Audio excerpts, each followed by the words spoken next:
I'm David Weinberger. I write about the effect of technology on ideas.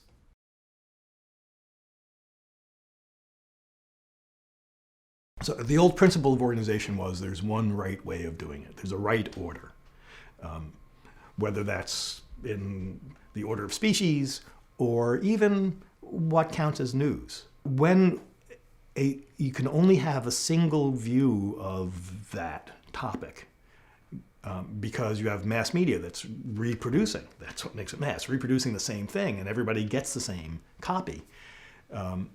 Then the people who make that decision have enormous cultural influence and authority. It's the way the system works. Whereas the person who decides what makes it into the scientific journal has tremendous authority, shapes science. The person who decides who gets a show in the museum, in the big established museum, is shaping what is art. When somebody said, we'll get Andy Warhol his own show, that Andy Warhol that person was shaped into being an important artist. It's just a necessity of the limitations of the media. It's not something built into the topology of art or the topology of science or knowledge. It's just a physical media. You can only fit so much stuff into your museum or into your library or into your journal. It's that limitation of atoms that has driven this, has given rise to an entire class of authority. And when you take away that limitation, you are taking away authority.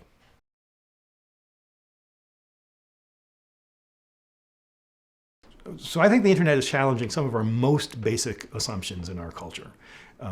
Assumptions that we thought were true of the things themselves, but were only true of the media that we use to express the things themselves. The book is a really good example, I think.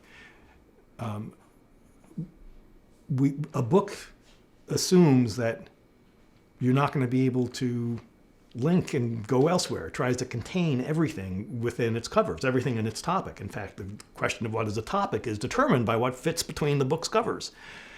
Because if somebody who's reading a book, yeah, they're footnotes, but the footnotes are really hard to follow. You have to leave your house and go to a library and hope that the book is in. So footnotes are not there in order to enable you to hyperlink out. They're there just sort of to keep you from say, no, I did my work. This fact is covered because it's footnoted. And you can if you have to, but generally you don't follow the footnotes. So the very notion of a book comes from the limitation of the medium. And from this limitation and from the nature of books and their role in our society, we get the notion that knowledge divides up into topics. And maybe even more important, we get the notion that knowledge is that about which we agree. It's what's settled. So you don't write the book until you know what you're talking about. We don't say you know something until the disagreement has been pretty much settled. If everybody still disagrees, we say we don't know yet. No, we just don't know yet. Knowledge has been about settling issues. That's been fundamental to us. It's been baked culturally into us. We've thought that knowledge comes from individuals because individuals write the books. It's very hard to have a committee write a book. So individuals internalize, they settle, they write, they finish, they publish, it's done, and we build on it. Foundational sense of knowledge. That looks like it's the shape of knowledge itself, but it's not. It's just the limitations of paper that have us thinking this way. Dissolve the paper, and now all of those assumptions about knowledge are at risk, at issue. That it's something, that it's internal contents, that it's known by an individual, that it needs to be done and settled and wrapped up, and it divides up into topics. All of that begins to fall apart. And when that falls apart, then huge aspects of our culture start to fall apart or to reform, to put it more hopefully. How you tenure somebody, what it means to be an authority or an expert, how we get answers, what constitutes an answer, how settled things have to be, how comfortable we are with disagreement. All these things become unglued and up for grabs and will be settled in and resolved in new ways that we are currently inventing. I think this is a radical break in our culture.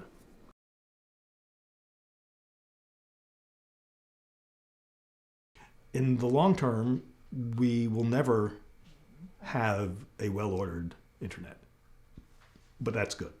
It will be messily ordered and increasingly messily ordered, but that's also an increasingly rich environment. You can organize in multiple ways simultaneously when you're dealing with digital stuff in a way that you cannot with physical stuff. Physical stuff, whether it's books or it's your, the plates and saucers for your kitchen, each physical thing can only go in one spot, and you have to make a decision about what sort of system you're going to use. So we do our kitchens, we separate the plates from the glasses from the cutlery, almost always. We assign plates a position by their role in the meal. This is dessert stuff. And that's fine. That's great.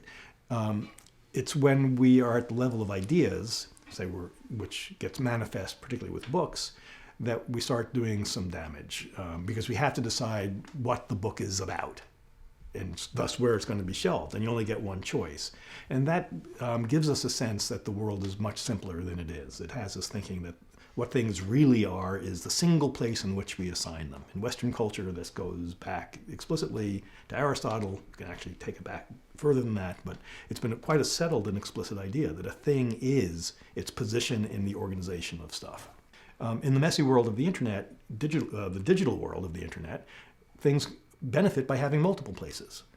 You want to file your digital CD, your digital book, personally or as a merchant, put in as many different categories as you want.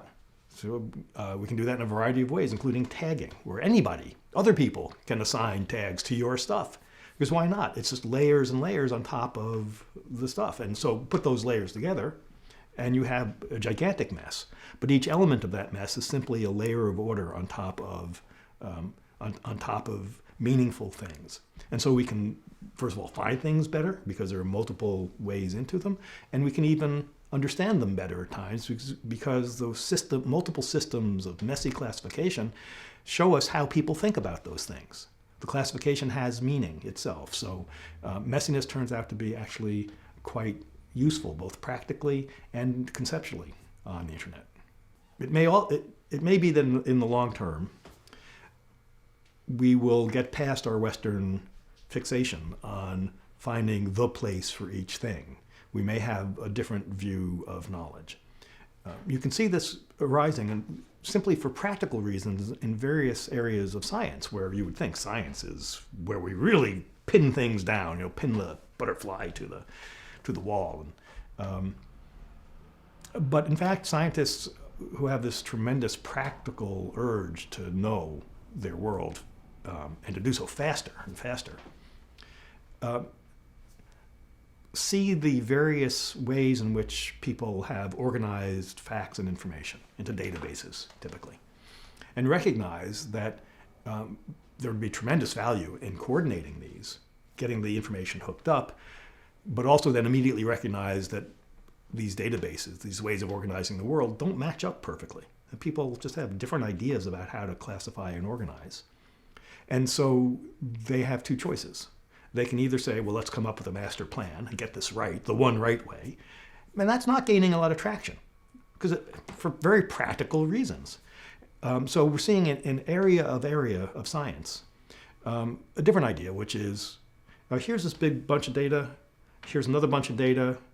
They're talking about roughly the same things. So let's do a messy job of connecting them. Let's not insist that we come up with the one true classification of all animals or all heavenly bodies. Let's just come up with the simplest way that we can to know that we're all pointing at the same thing, and leave aside the debate about what the thing is. Where does it fit here? Is it a planet or is it not? Is it is it a fish or is it a reptile or is it a? Let's just not try to settle that, because that's too hard. And we're probably never really going to come to it. So let's just come up with simpler, pragmatic ways of saying, okay, we can argue about what it is, but we're both talking about that thing. And then all of these masses of data that were independent start to work together through messiness. Could not happen through strict order.